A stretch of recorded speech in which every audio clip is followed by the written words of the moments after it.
Moi! Maaliskuun 6. päivä. Vuoden ensimmäinen rekka. Muuten tää on 26. rekka.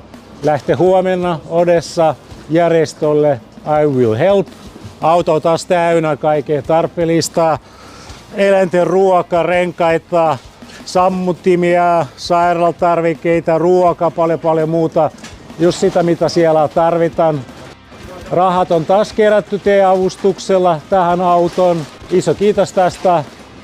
Kiitos Suomi, Slava Ukraini.